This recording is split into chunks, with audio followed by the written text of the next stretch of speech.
Assalamualaikum warahmatullahi wabarakatuh. Salam Skapsa bisa. Santun menuju prestasi dalam kompetensi.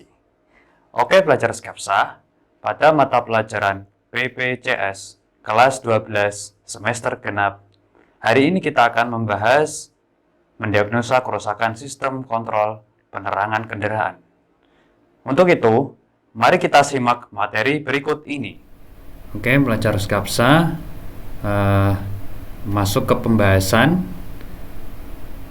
pada mata pelajaran pemeliharaan dan perawatan comfort safety. Ya, saya ada beberapa catatan berkaitan dengan mendiagnosa kerusakan sistem kontrol penerangan kendaraan.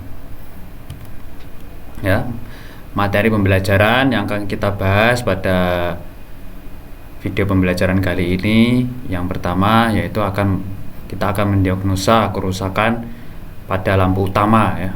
Jadi di kendaraan itu ada beberapa lampu ya. Kita akan mendiagnosa kerusakannya. Yang pertama adalah lampu utama.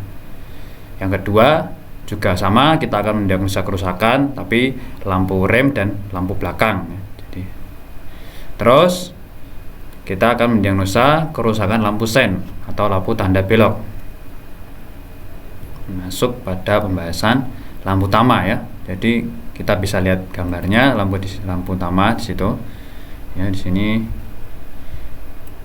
Nah, ini kan untuk lampu yang di depan. Kita akan mendiagnosa. Kadang ada beberapa kasus ketika saklar di switch ke arah on ya, itu lampu depan tidak menyala. Nah, kita akan mendiagnosa apa aja sih kerusakannya. Biasanya itu ada beberapa penyebab. Ya, seperti itu gambarnya. Karena lampu utama juga penting di situ ya. Untuk apa? Untuk penerangan ketika malam hari. Ya, kendaraan itu pada saat malam hari jalan ini tidak bisa dilihat, gelap, apalagi mobil tertutup kaca ya. Perlu ada sistem penerangan yang normal tentunya. Kalau nggak normal atau mati ya, keadaan akan gelap dan kita tidak bisa berkendara dengan baik ya. Yang pertama, biasanya lampu utama itu tidak menyala atau lemah ya, karena beberapa penyebab. Di sini mungkin kita bisa mendiagnosa pertama baterai akinya lemah ya biasanya. Nah, baterai aki lemah, tegangannya drop, atau mungkin air akinya kurang, perlu ditambahi. Nah, dan juga usia aki tua ya. Biasanya aki-aki yang udah cukup lama, 10 tahun, 5 tahun itu perlu diganti ya. Diganti dengan yang baru. Setelah air aki kita tambahi ternyata kok masih tegangannya drop, kita perlu ganti. Lalu kita diagnosa lampu yang kadang bisa bermasalah juga. Lampu ini setelah kita mengecek aki lampunya ya, di permasalahan kedua itu lampu bermasalah. Mungkin terminalnya yang di ujung sini, besi ini kendor, sama yang soket yang ada di bodi kendaraan. Itu perlu kita periksa lagi, mungkin kekendorannya. Kalau udah kuat kedudukannya, kita lihat putus apa enggak ini filamennya di sini ya. Kalau memang putus ya harus kita ganti semuanya, kita ganti, beli yang baru, kita ganti. Nah, terus kita cek.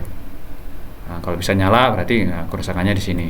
Tapi kalau misalnya masih bermasalah lagi, kita cek permasalahan ketiga ya. Mungkin terminalnya bermasalah atau skun ya namanya.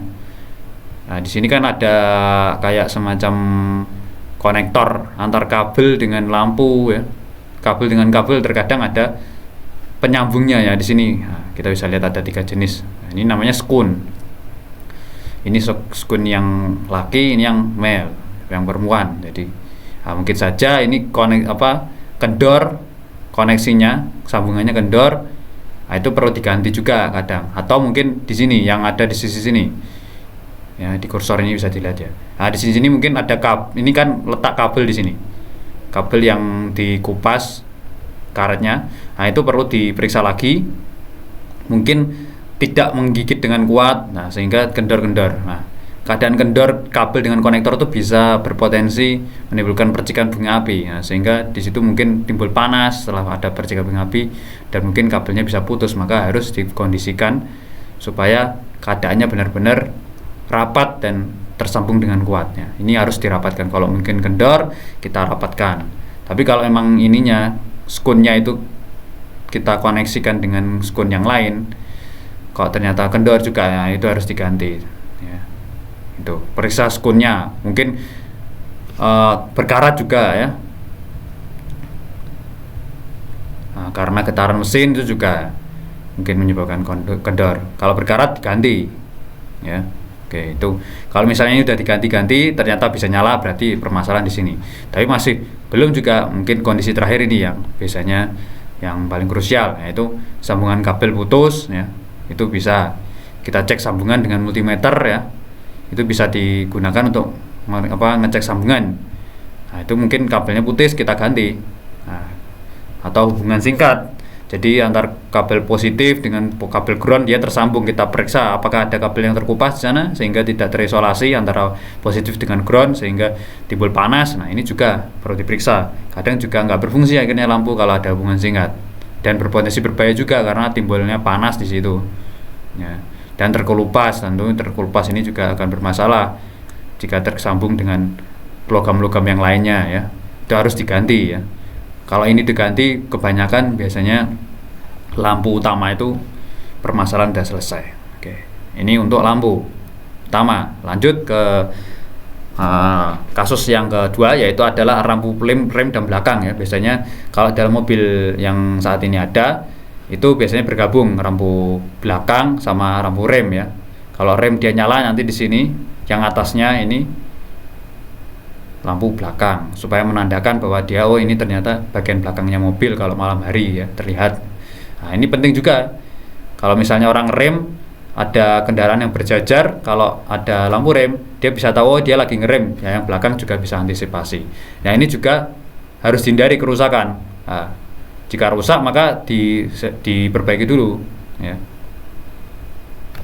Oke. Jadi apa aja kerusakannya, biasanya kita diagnosa dulu, kemungkinan ya ada gangguan lampunya ya. Nah, ini lampu juga bisa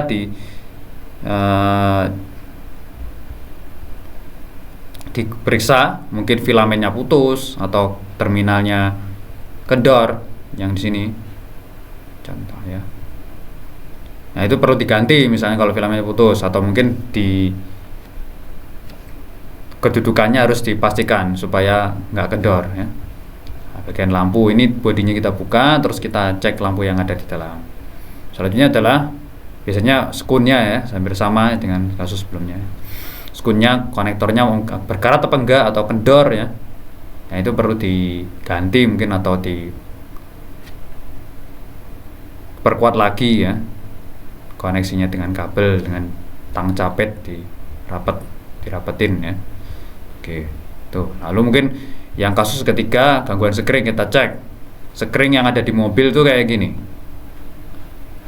ya, biasanya letaknya di bawah dashboard. Nah, ini dicek apakah dia putus. Biasanya kalau putus itu plastiknya sini tidak bagus lagi bentuknya, mungkin agak bergelombang. Nah, itu mungkin terjadi sekring panas dan putusnya kabelnya yang tengah-tengah sini. Nah, itu perlu diganti juga kalau misalnya sekeringnya terjadi gangguan sehingga tidak menyala. Nah, yang selanjutnya adalah tombol lampu yang tidak berfungsi. Nah, biasanya sini ada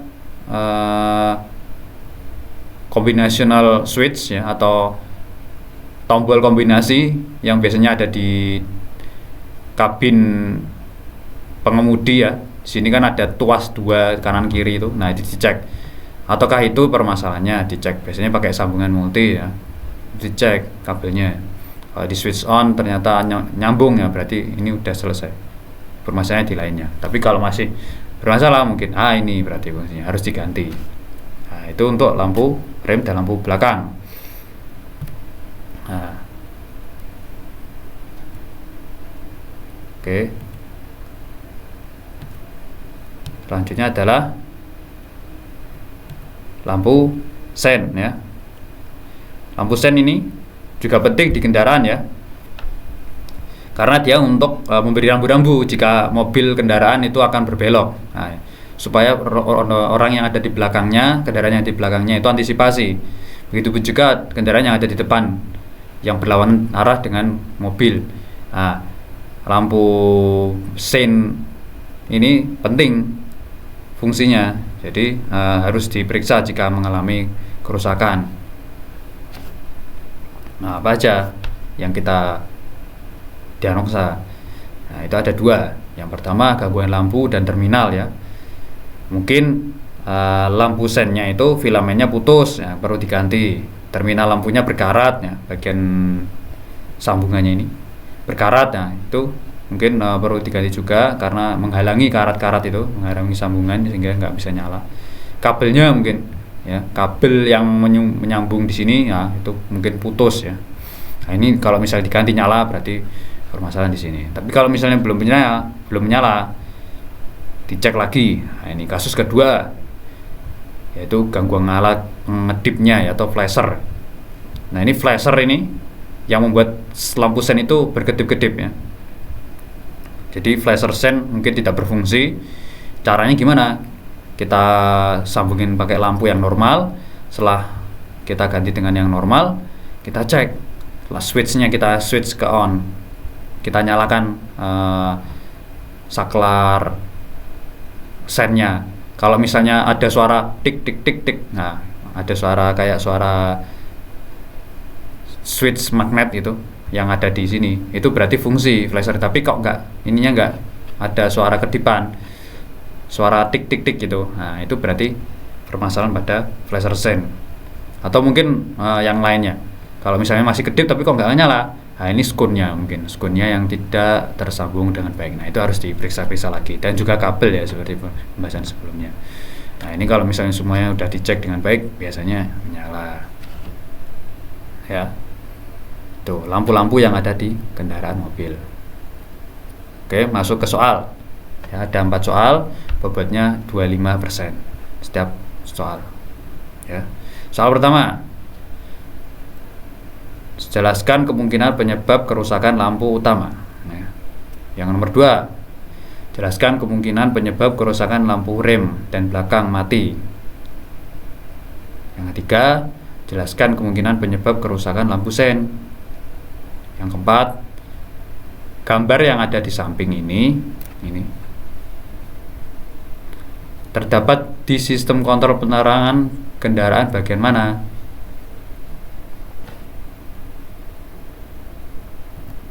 Ya, itu aja.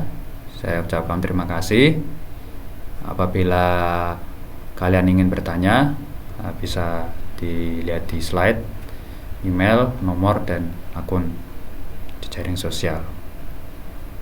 Nah, mungkin kalau ingin melihat referensi yang saya ambil, bisa dilihat di web yang tertera pada slide ini.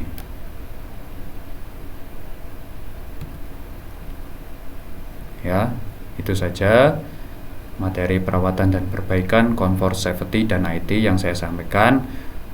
Ada lebihnya itu atas kehendak Allah Subhanahu wa Ta'ala, ada kurangnya itu murni atas kesalahan saya. Baiklah pelajar Skapsa, demikian materi hari ini mengenai mendiagnosa kerusakan sistem kontrol penerangan kendaraan. Untuk pengumpulan tugas melalui Google Classroom, jangan lupa like dan komen untuk mendukung program ini. Klik subscribe dan tekan tombol lonceng supaya tidak ketinggalan informasi. Dan share jika menurut kalian video ini bermanfaat untuk orang lain. Sampai jumpa di video kita selanjutnya. Salam Skapsa bisa. Sekolah berbudaya industri, berkarakter wirausaha, menjadi idola Kediri Raya.